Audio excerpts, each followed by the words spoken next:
Si vous nous retrouvez à l'instant, vous avez fait le meilleur choix, c'est celui de regarder Espace Miné dans votre chaîne de télévision Info TV. Nous sommes mardi et on parlera d'entrepreneuriat. Beaucoup m'ont posé la question lorsqu'ils ont vu l'affiche que, ben parfait, qu'est-ce que tu vas encore nous dire ce mardi? Vous parlez d'entrepreneuriat et faites de l'unité nationale. Parfait, c'est encore quoi ce sujet? Je leur ai dit de rester patient, 2 attentif, 3 de suivre bien l'émission. Donc ce matin, nous parlons de l'entrepreneuriat avec l'unité nationale dans notre pays. C'est la problématique essentielle. Et pour cela, comme d'habitude, je passe la parole à Ibrahim Maxime qui nous plante le décor. Parfait. Vous serez surpris que je vous dise que selon moi, l'un des meilleurs garants de l'unité nationale, c'est l'entrepreneuriat. Et comment? Et je vais vous expliquer. Souvent, à chaque fois qu'on parle dans les pays africains de l'unité nationale, on parle de cela en termes politiques, sur des questions ethniques, sur des questions linguistiques, sur des questions administratives. Mais on oublie souvent que même les grandes puissances sont celles qui ont en réalité bâti leur force, leur unité sur la base de la puissance économique. Parce qu'il y a une réalité parfaite ici. Si nous bâtissons ensemble notre pays, si nous nous enrichissons ensemble dans notre pays, il est très évident qu'on évitera de détruire ce pays-là. Parce qu'en réalité, on fait partie de cela. Mais on se rend compte en réalité qu'on a tellement de divisions en Afrique. Lorsqu'il y a des divisions, par exemple, dans une région, vous allez constater que les investissements vont diminuer. La méfiance va augmenter. Les talents vont se perdre parce qu'on va se dire, bon, comme je ne suis pas de telle tribu ou de tel bas politique, je ne vais pas apporter tel savoir ou telle compétence ou telle attitude à un X ou un Y. On va commencer à même avoir du mal à coopérer entre les régions, coopérer entre les frères, coopérer entre nous. Or, parfois ici, l'argent circule plus vite que les préjugés. Et si l'argent circule plus vite que les préjugés, l'argent devient l'un des meilleurs éléments de connexion qu'il y a entre toutes les communes. Quand vous allez sur le marché parfois ici, vous ne cherchez pas à savoir si celui qui vend là, il est Betty, il est Bassa, il est Bamileke, il est Baya ou quoi que ce soit. Vous achetez juste ce que vous voulez acheter. Vous ne regardez pas la religion, vous ne regardez pas l'ethnie, vous ne regardez pas le bord politique d'une personne lorsque vous arrivez sur le marché. Et ça, c'est une triste réalité. On a besoin aujourd'hui que l'État comprenne qu'en réalité, on ne peut pas négliger l'entrepreneuriat. On doit valoriser l'entrepreneuriat parce que c'est le point de connexion qu'il y a entre tous les acteurs de la communauté. L'économie crée parfois des ponts là où le politique crée des murs. Et ça, c'est une réalité. Et si on crée des murs quelque part, on ne peut pas aller ensemble. Les grandes nations, les puissantes nations, sont celles qui ont bâti leur économie ensemble. Lorsque une des classes majeures, par exemple la classe moderne, ou moyenne d'une société, commence à devenir une classe productive parce qu'elle investit, elle crée, elle est la première à défendre ses infrastructures. Elle est la première à se battre pour la stabilité de son pays. Elle est la première à se battre pour les investissements. Mais lorsque parfait ici, sur le plan économique, c'est une minorité qui a les choses, d'autres peuvent vous dire que de toutes les façons, ça les concerne à quoi? C'est d'abord pas pour eux. Donc, ils peuvent casser, ils peuvent brûler, ils peuvent remettre en cause un certain nombre de choses. C'est dans ce sens-là, parfois ici, que l'économie devient un moteur clé. L'entrepreneuriat devient un moteur clé de la stabilité, de la cohérence et de l'unité nationale. Merci Ibrahim Maxime Julien. Je pense que pour ceux qui me faisaient donc des procès concernant ma problématique, ils commencent déjà un peu à comprendre. Il faut toujours suivre Espace Miné. Je ne mets pas mes sujets pour rien.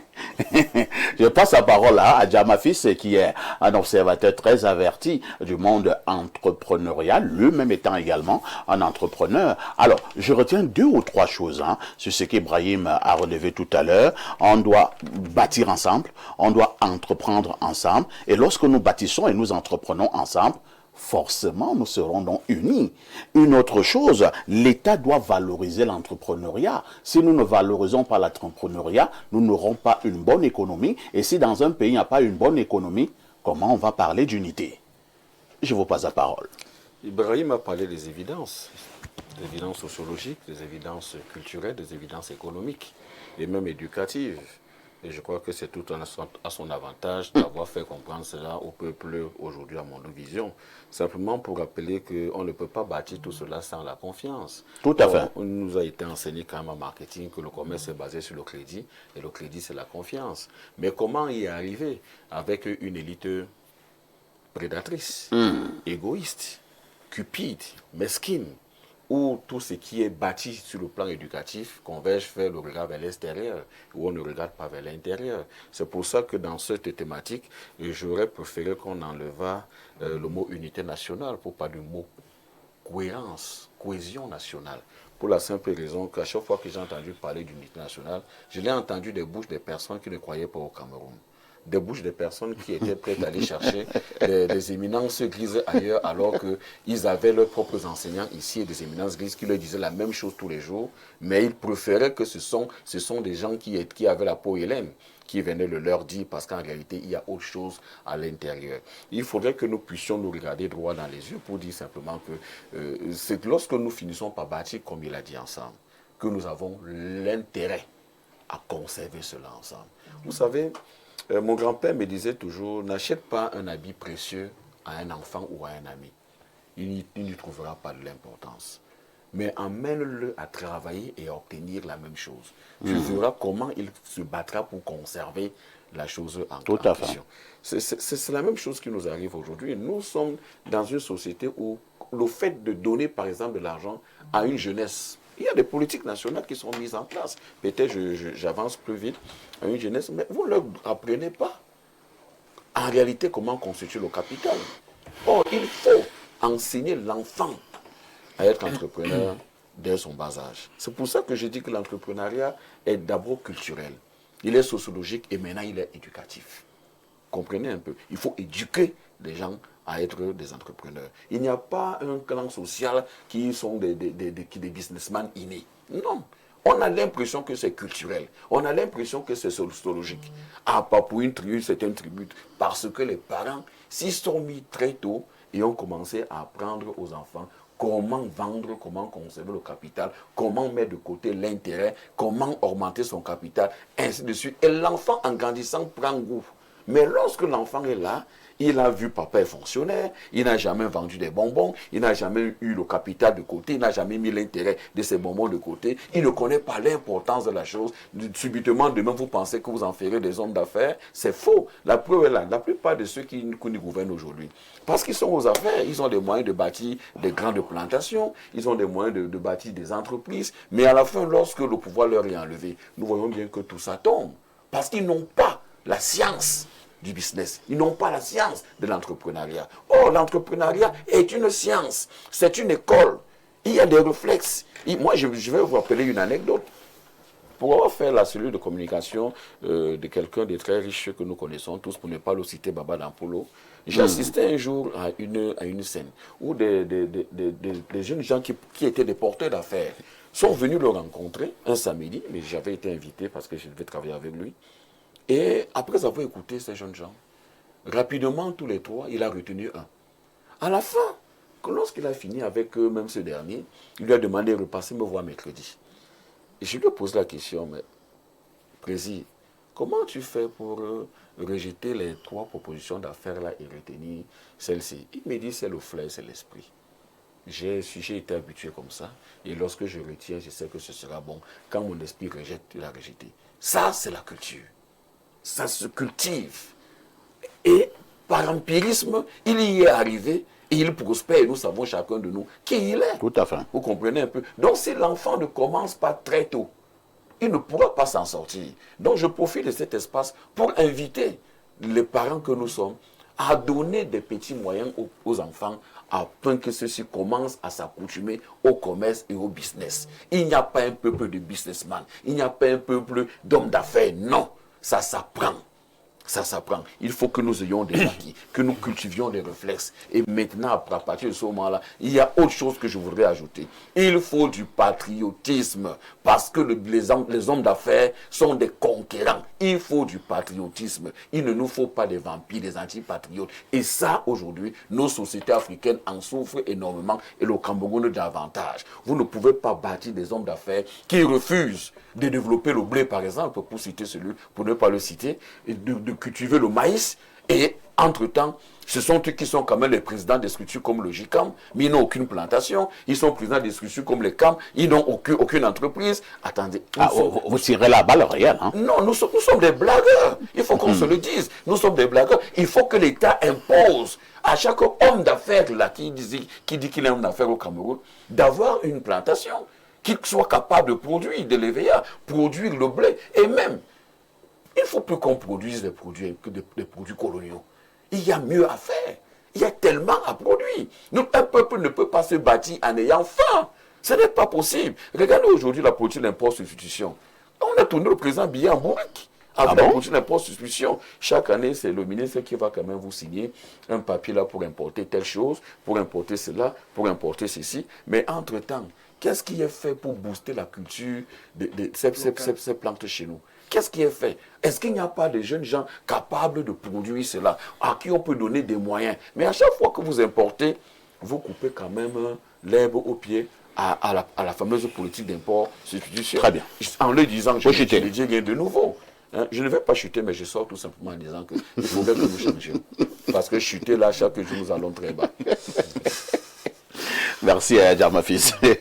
On passe la parole à notre ami Alain Douk. Alain Douk, l'entrepreneuriat, en quoi l'entrepreneuriat peut être utile lorsque nous parlons de cohésion ou alors d'unité nationale? Je te prierai de permettre que je parle assez sur ce sujet parce qu'il a... C'est pas un soutenant de thèse. Hein? Non, il est complexe, il est intéressant, il faut que les gens comprennent. Bien, quand on parle d'entrepreneuriat, on voit bien que la racine, c'est entreprise, une unité de production économique. L'économie, c'est le déterminant de la réalisation de toutes les velléités politiques. Vous avez une vision politique, vous n'avez pas le système productif qui va avec, vous n'allez pas générer la richesse qui va permettre de satisfaire les aspirations de vos citoyens. Ça, c'est d'un. Maintenant, il faut corréler, parce que c'est l'enjeu de ce sujet, l'entrepreneuriat avec l'unité nationale. Quelle peut être la corrélation? Comment les deux s'influent? Tout à fait. Vous allez remarquer donc que on peut considérer, pas excès de langage, un excès de langage que je veux me permettre, mais qui a du sens, qu'en réalité, l'État, en tant qu'entité, est une macrostructure de production. Écoutez, pour ceux qui ont fait les sciences économiques, on parle de produit national brut, produit intérieur brut. Bon, je vais imputer cette production à cette entité-là, l'État, qui arrive à organiser tout pour que cette production se fasse. Pour qu'elle se fasse, il y a des facteurs de production. Il y a un management. Et le management ici, c'est le gouvernement qui administre les choses de telle sorte que le potentiel de production se déploie, s'implémente et que nous ayons la production en question. Vous savez à quel niveau va se trouver le problème? Le problème va se trouver au niveau où, parce que je l'ai entendu dire sur le plateau, on dit que, écoutez, la prospérité économique, on établit directement le lien avec l'unité, ça va aider directement à réaliser une cohésion, à réaliser l'unité. C'est pas exactement ça. Parce qu'on peut être prospère sur le plan économique s'il n'y a pas de justice sociale pour une répartition équitable de la richesse nationale entre les différentes composantes. Messieurs, il n'y aura pas unité. Il faut qu'on se regarde droit dans les yeux et qu'on se le dise. Il n'y aura pas d'unité. Alors, s'il y a une hyperclasse quelque part ou quelques composantes sociales qui, dès que le produit national arrive et tout, le revenu national, il se l'accapare. Et c'est pour eux, ils retiennent la richesse au niveau de leur classe, au détriment du reste de la société. Il n'y aura pas d'unité, il n'y aura pas de cohésion sociale, il n'y aura pas de paix. C'est de ça qu'il s'agit.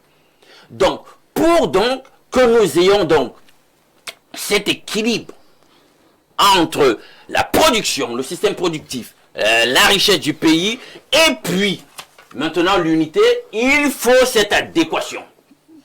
Ce qu'on produit, les revenus de ce que nous produisons, chacun doit pouvoir dire, oui, ici, je sens comment je l'ai reçu. Je sens comment j'ai ma part. J'utilise le langage trivial, j'ai ma part du gâteau dans cette affaire. Sans fioriture, sans abus, sans corruption, sans détournement, sans prévarication. C'est de ça qu'il s'agit. Alors, dans la Première République, allez savoir, vous allez juger à la mesure de ce que vous voulez bien. Mais on a eu comme l'impression qu'il y avait quand même une velléité à créer un système productif fort. Il y avait une multiplicité d'entreprises de production, d'unités de production. On est d'accord? Parce que c'est aussi le rôle de l'État au travers du gouvernement, le top management, de créer non seulement les conditions qui permettent la prospérité de la volonté d'entreprendre, de l'entrepreneuriat, mais de permettre même à ces unités de production, lorsqu'elles sont constituées, de s'épanouir. Alors, dans la Première République, nous avions beaucoup d'unités de production. On dit que la Première République avec Ahidjo, on dit qu'il y a, je sais pas, plus de 200, n'est-ce pas, plus de 218 unités de production. Ça, voilà, moi je prends comme ça un minima. Mais vous allez voir que sous la Deuxième République, qu'est-ce qui s'est passé? On a bradé sur les 200, je sais pas, ou 300, près de 212, je sais pas moi quoi, on a privatisé 6. Ça veut dire que lorsque vous le faites, vous n'avez plus en but la production proprement dite de la richesse pour soi. D'autant plus qu'à cette époque, dans la Première République, les unités de production en question étaient nationales. Alors lorsque vous les bradez, vous avez donné donc, en ouvrant le capital dans certaines entreprises, en les vendant, vous avez décidé vous-même de vous éculer, de vous handicaper. Alors, je ne comprends donc pas, ça n'aide pas à la constitution de l'unité, à mon sens, l'unité nationale, parce que ça crée des difficultés finalement économiques par la suite. Vous voyez qu'on rétropédale, c'est-à-dire que la dynamique qui était celle d'avant, c'est-à-dire on avait des unités de production, on les a bradées, maintenant on veut les racheter.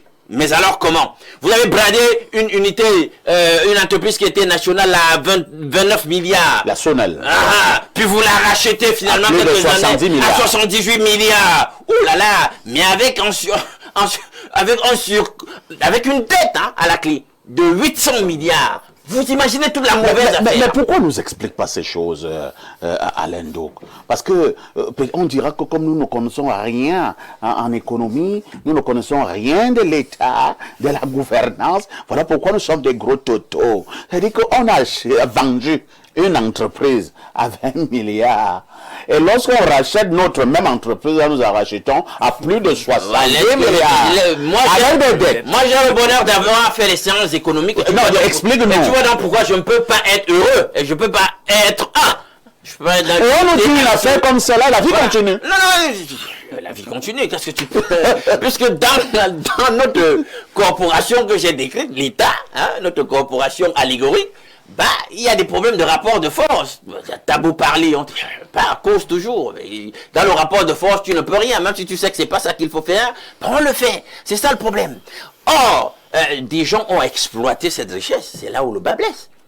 C'est-à-dire que cette unité de production, des gens en font, l'a exploité pendant de longues années. Ils ont fait du profit.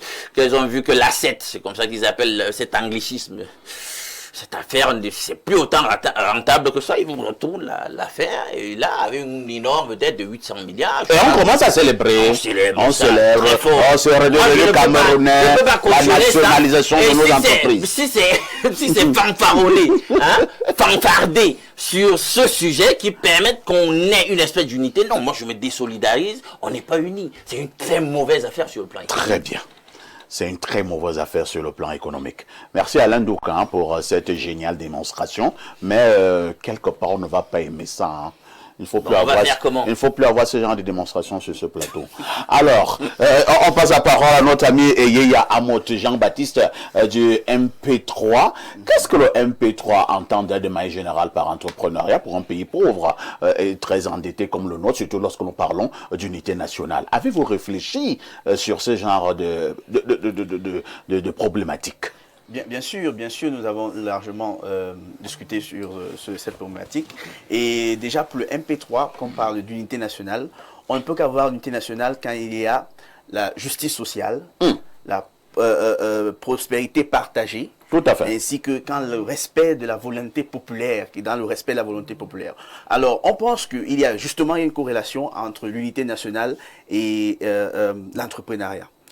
quand on parle d'unité nationale, on parle bien évidemment qui se manifeste par le vivre ensemble. On vit ensemble, on a cet esprit du patriotisme, cet amour pour le pays.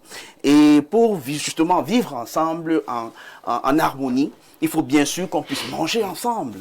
Il faut bien que nos richesses soient redistribuées d'une manière équitable, ou alors que tout le monde puisse avoir la capacité d'avoir une part au gâteau national. C'est ce qu'on appelle donc la prospérité partagée.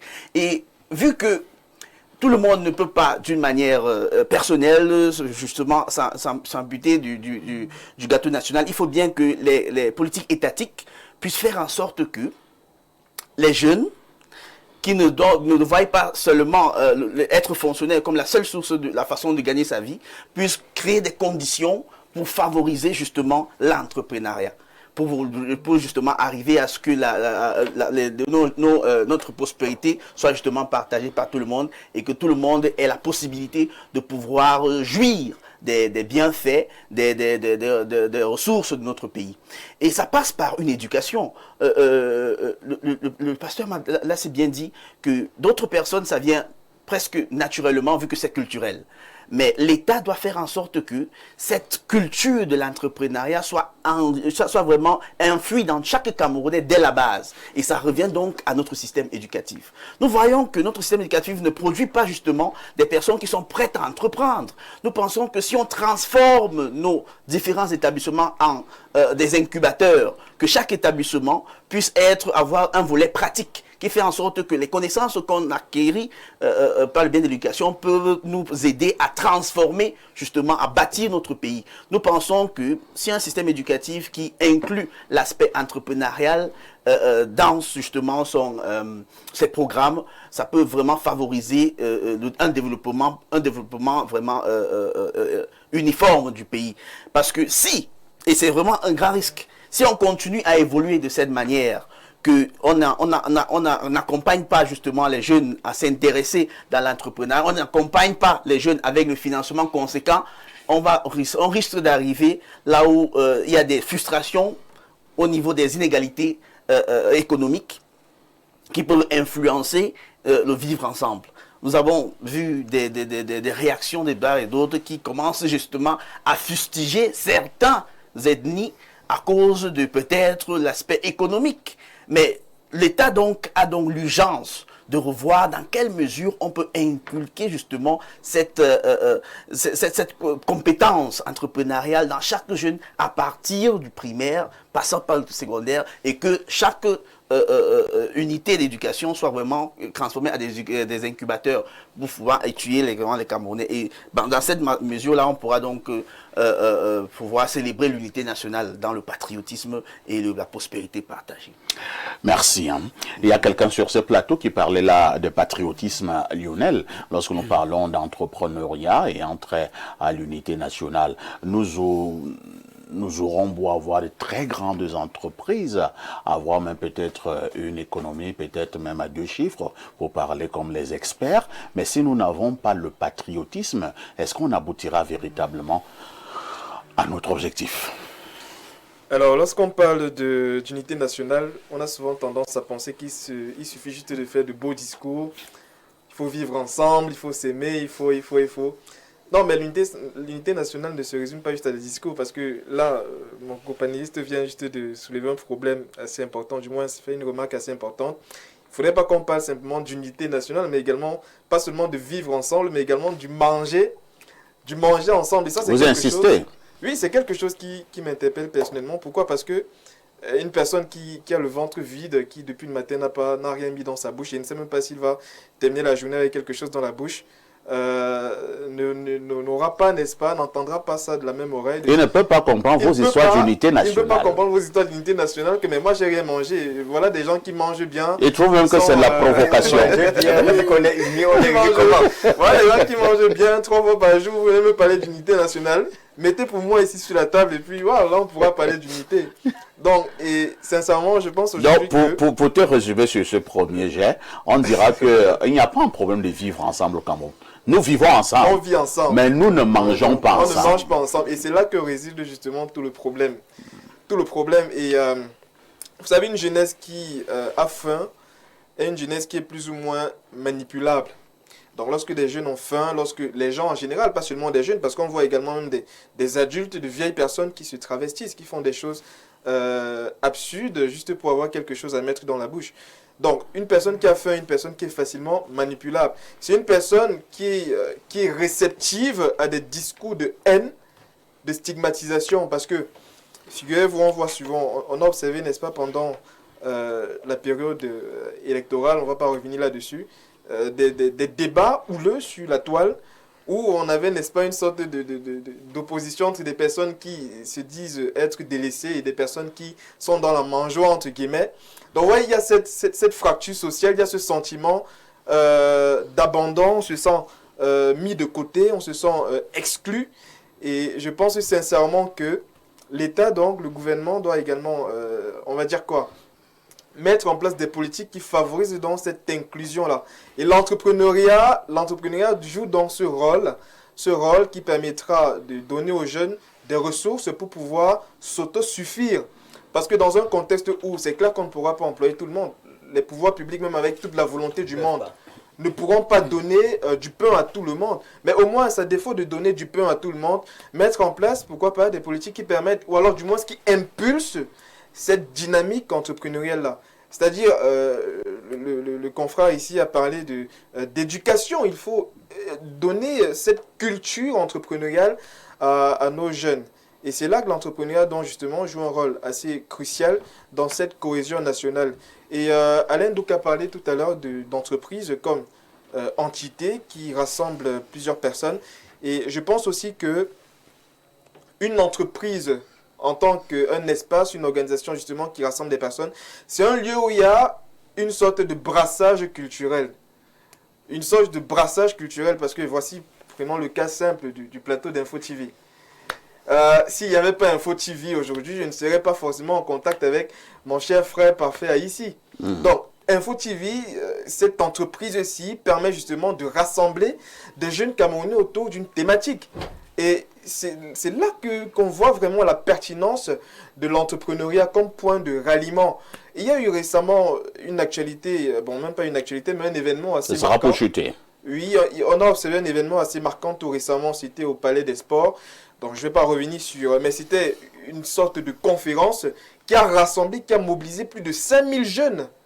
Plus de 5000 jeunes autour de cette thématique qui est la création de valeur, la création de richesse. Donc, si un événement pareil est capable de rassembler, de mobiliser autant de jeunes, ça prouve qu'on a donc, à ce moment-là, des personnes qui se rassemblent pour un intérêt commun, à savoir la création de richesse. Et ça, c'est un levier, ça, c'est un signal fort que aujourd'hui, lorsqu'on parle d'unité, ce n'est plus forcément à travers des matchs de football ou bien peut-être des concerts de musique, mais ça peut également être à travers des initiatives qui permettent de répondre efficacement aux problèmes qui touchent directement la nation, comme ces problèmes liés par exemple à l'emploi, à l'insertion socio-professionnelle. Et je pense que si on est capable de mobiliser des personnes autour d'un même intérêt, alors ce sera, pourquoi pas, une occasion justement de renforcer cette cohésion nationale-là. Très bien. Merci, Lionel. Repartons rapidement au niveau de notre messagerie qui explose comme d'habitude. Bonjour, parfait, Haïssi. Bonjour. Et à tout votre panel, très bonne émission, comme toujours. Vous me manquez au débat des dimanches à midi. Ah bon? Alors, il me donne un numéro là. Bon, je ne vais pas donner le numéro à l'antenne, hein, et il dit pour celles qui ne voudraient pas garder les enfants, bonne émission. C'est Mbumbo Seydou à Yaoundé. Merci Seydou. Un autre message ce matin, quelqu'un dit simplement le maestro Alain Douk. C'est tout ce qu'il a trouvé à dire, hein. Avec tout ce qu'Alain Douk a dit ce matin. Un autre message, bonjour à tous, j'aimerais poser une question à Alain Douk, si vous le permettez. Maintenant que la loi sur la vice-présidence a été promulguée et qu'il n'y a pas encore de vice-président, en cas de vacances, est-ce que ce que je ne souhaite pas, et qui va gérer la vacance? C'est Aline Dessos. Mais on sait qui va gérer, c'est le président du Sénat, non? En cas de vacances, c'est le président du Sénat qui gère cette affaire. Qui vous a d'abord dit qu'il y aura vacances? Pourquoi vous allez vous occuper? Elle a bien dit Pourquoi vous allez vous occuper des choses compliquées? On vous parle d'entrepreneuriat, pour avoir l'argent. Toi, tu penses à la vacance. Même s'il y a même vacances, ça va changer quoi chez toi? Alors, quelqu'un me pose la question ici. Bonjour, s'il te plaît, le 19 mai est férié. Très bonne émission. C'est Tiane du Cameroun. Vous voyez, les gens qui nous perturbent. Aujourd'hui, c'est le 19 mai. Pourquoi il serait férié? C'est demain 20 mai qui est férié. Bonjour le plateau, il n'y a rien à dire de cette affaire. C'est de la pure sorcellerie. Elle mérite une bonne sanction par l'État. Je pense que la personne reste au niveau de la dénonciation. Hein? Alors, nous prenons cet autre message. Bonjour, Monsieur Parfait ici. J'aimerais poser à votre panel la question de savoir dans quel pays existe-t-il une répartition équitable des richesses. Ceux qui aiment bien citer des pays étrangers, pour exemple, dans quel pays on retrouve la redistribution des richesses de manière équitable. Que les Camerounais arrêtent d'être des illusionnistes. Le Cameroun n'a même pas 400 ans d'existence et il veut tout avoir sans faire ses classes. Merci, c'est Monsieur Manon. Alain, donc tu peux répondre? Oui, je vais répondre. Manon, et il me donne même l'impression d'avoir un nom de chez moi. Bon, Monsieur Manon, il faut que vous compreniez que si vous voulez viser le ciel, c'est ça qui fait que le pays n'avance pas. Tout le monde est en train d'excuser la médiocrité. Cette philosophie. Mais c'est quoi? Pour continuer. On dit des idéaux La Chine très élevés et on n'en sera pas très éloigné. Mais vous êtes toujours là, vous, dans les choses du bas astral. Vous voulez que ça se fasse mal. On doit être là et tout le monde doit accepter ça, non? Non. Alors, il y a quelqu'un qui me dit ici, c'est un message du 213, hein, c'est l'Algérie. Bonjour Parfait ici, moi je pense qu'un enfant doit payer pour les crimes de son père. Pourquoi je le dis? Nous avons vu des enfants, des rocades, quand ils veulent avoir des passe-droits ou certaines faveurs, et disent que je suis le fils de tel ministre ou de tel cadre. Parfois pour obtenir même des visas, ils utilisent le nom de leur père et qui se sert dans les caisses de l'État. La cohérence et la logique. Faut qu'on dise, je suis le fils de tel quand il faut manger, et qu'on dise aussi que je suis le fils de tel quand il faut vomir. Je crois que tu as ta réponse. Incroyable. Tu n'organises plus de débat là-dessus. Il a quand même un argument en béton, hein? Voilà. Mais ça n'enlève à rien au fait qu'on organise le débat. Alors, on prend d'autres messages ce matin. Foisonnement de messages. Tout le monde espère voir son message lu.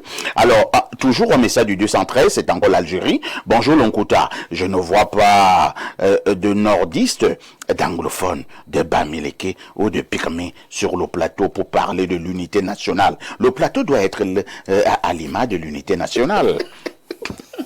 Moi, je vous présente déjà les Pygmées. Je suis de l'Est Cameroun. Voilà, donc il y a un Pygmée. Voilà, il est déjà là. Alors, Lionel, tu es d'où? De l'Ouest. Voilà un Bamileke. Vestimentairement parlant, on vous a rappelé la zone sahélienne. Voilà, il nous rappelle le Nord. Voilà. Mon ami, le pasteur est Bassa? Non, pas du tout. Vous êtes quoi? Ne sont pas beaux comme moi. Ah, désolé, oui, c'est les Bassa là. Je n'ai pas dit ça. Vous êtes donc de quelle ethnie? Je suis du Mbam. Vous voyez que moi je ne connais même pas les ethnies des gens que j'invite sur mon plateau. Hein. Vous le voyez bien. Moi j'ai toujours cru qu'il était Bassa, je suis Djama fils. Depuis près de 25 ans que Parfait avec vous. Oui, tout à fait. Et justement parce que nous n'avons pas l'habitude Parce que ça ne compte pas. Ça ne nous intéresse pas. Pensons le Cameroun, arrêtons de penser au travers des ethnies. Voilà, Merci. Hein. On va revenir pour le dernier tour de table, la dernière ligne droite de ce programme. On recommence avec les mêmes et on s'achemine vers la fin. Ibrahim, Maxime Julien, après avoir écouté tous les autres, qu'est-ce qu'on devra encore ajouter lorsqu'on parle d'entrepreneuriat et on fait allusion à l'unité nationale? C'est clair, il faudrait que le Cameroun soit transformé en un état de production.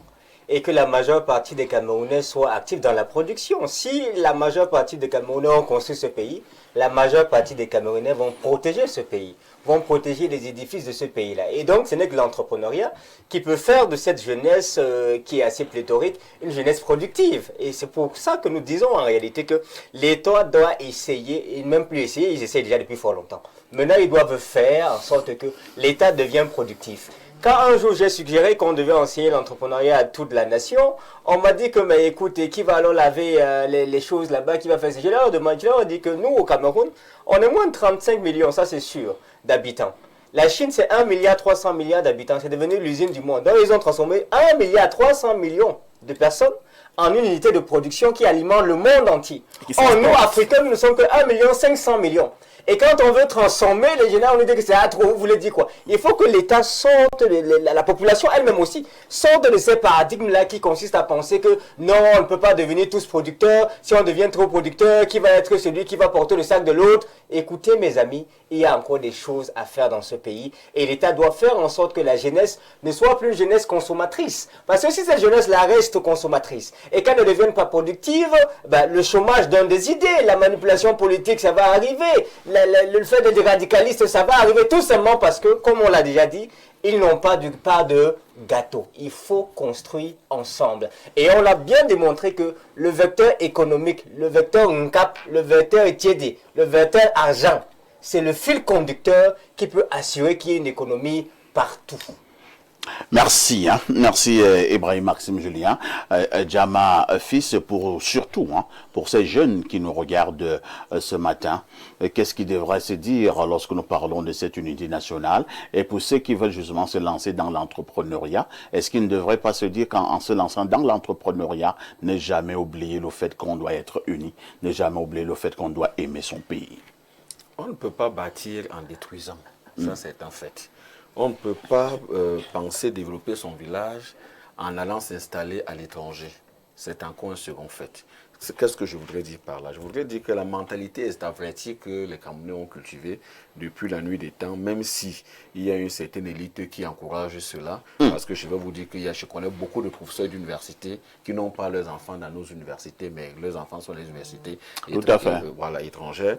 Parfois, on me pose la question de savoir ce qu'ils enseignent à nos enfants qui sont ici, lorsqu'ils ne sont pas capables de maintenir les leurs dans les mêmes universités pour suivre les mêmes curricula. Et c'est gênant face à tout cela. Mais le plus important pour moi ici, c'est de rappeler, comme Alain Douko l'a dit tout à l'heure, la nationalisation n'est pas une mauvaise chose, Alain. C'est une très bonne chose. Nous l'avons plaidé pendant plus de 15 ans dans ce pays. Et aujourd'hui, nous pouvons nous réjouir de ce que le président Paul Biya ait décidé de repousser la nationalisation des entreprises parce que le fait était grave. Mais lorsqu'on renationalise, on doit quand même faire un bilan. J'en viens. Permettez. Si on voit ça comme ça, on n'a pas compris. Permets que je chute, permets que je sorte. Et la nationalisation est une très bonne chose. Aujourd'hui, nous avons récupéré Cameco, on a récupéré d'autres entreprises.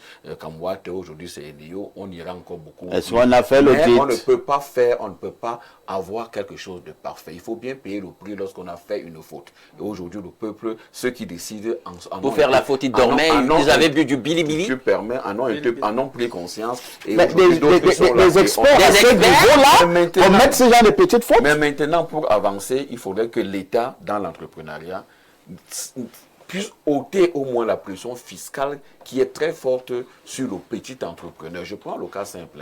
Quand vous avez les 4-9, on vous dit l'enregistrement, c'est un peu plus de près de 7%, quelque chose de ce genre. Mais les grands marchés sont à 1,1 de pression. C'est un problème. Il faudrait quand même que là où on peut avoir des grandes niches d'argent, qu'on puisse quand même taxer ces gens-là à la dimension de ce qu'ils vont posséder. Or, la tendance au Cameroun, c'est exactement l'inverse.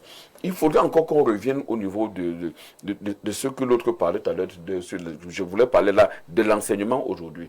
Que nous ayons un mode d'enseignement technique où l'individu va à l'école non seulement pour apprendre la théorie, mais pour apprendre la pratique. Quand tu vas à l'école, qu'est-ce que tu vas étudier pour faire et non pour réciter? Ça, c'est important. Des pays comme l'Italie, il n'y a pas de lycée classique, c'est des lycées techniques. C'est quand même curieux. Un pays comme la France, dont nous nous réclamons tous d'être tous ici, quand c'est bon, on veut dire que je suis français, gaulois et consort. Mais la France, c'est pas de la littérature qu'on fait en France. On voit quand même ceux d'Assol, il est quand même français. Pourquoi nous, on n'a jamais pensé à pouvoir produire la roue de la moto, le rayon du vélo? Pourquoi c'est comme ça? Il faut que les paradigmes changent. Et aujourd'hui, je vais dire à la jeunesse camerounaise, les gens ont parlé d'entrepreneuriat et ont dit qu'il n'y a pas de volonté politique. Beaucoup m'ont répondu, m'ont retorqué ça dans certains bureaux. Même des hauts gradés de l'armée m'ont dit qu'il n'y a pas de volonté politique. J'avais posé la question un jour à un. La volonté politique, là, c'est quelqu'un d'autre qui doit le faire alors que tu es tout colonel sorti de Saint-Cyr?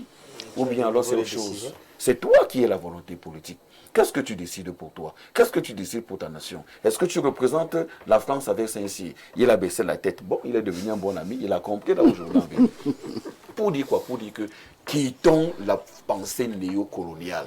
Elle nous emprisonne. Elle nous empêche d'avancer. Alors que parfait, nous n'avons même pas été colonisés. Tu n'as pas vu un blanc. Tu n'as pas fréquenté un blanc. Personne ici parmi nous n'a fréquenté avec un blanc. On n'a pas vécu dans les quartiers de blanc. Comment c'est compréhensible qu'un pays comme le Cameroun, qui n'a même pas de quartiers de blanc, les Camerounais soient là en train d'avoir des réflexes des fils de colons, à un degré qui dépasse le comportement de nos parents qui se battaient pour l'indépendance. Ouais, à la manière où je vois les choses, j'ai l'impression que le président Biya se bat seul et qu'il est aujourd'hui perdu parce qu'il a même peur de l'héritage qu'il va laisser à ses enfants parce que ceux-ci vont vendre le Cameroun. C'est là le vrai problème de l'entrepreneuriat aujourd'hui. Nous devons avancer avec l'esprit de la production, l'esprit de la productivité, l'esprit de l'harmonie sociale, l'esprit de la justice sociale. Quelqu'un a dit tout à l'heure que nous sommes des illusionnistes. Je vais lui rappeler tout à l'heure que la Chine a réussi à éradiquer la pauvreté avec 2 milliards d'individus. Nous ne sommes qu'à 35% d'individus. Si nous sommes des nationalistes, l'or ne sera pas bradé à l'Est.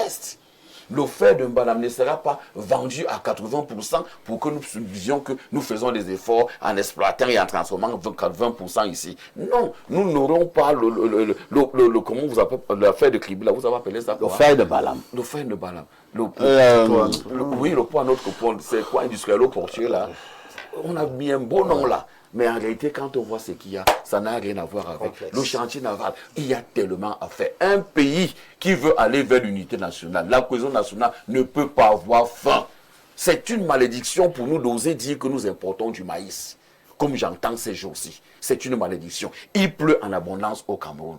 Il faudrait que nous changions de mentalité. Lorsque nous sommes là chaque jour, nous suivons la radio. Le ministre est en train de signer, je ne veux pas citer le ministre en question, il est en train de signer un prêt, un soutien que la Banque mondiale accorde au Cameroun. La Banque africaine. On connaît quel genre de ministre s'il soit ce genre de pour lutter contre les inondations. Parfait, depuis que tu es là, tu as vu quoi qui a été fait contre les inondations au nord?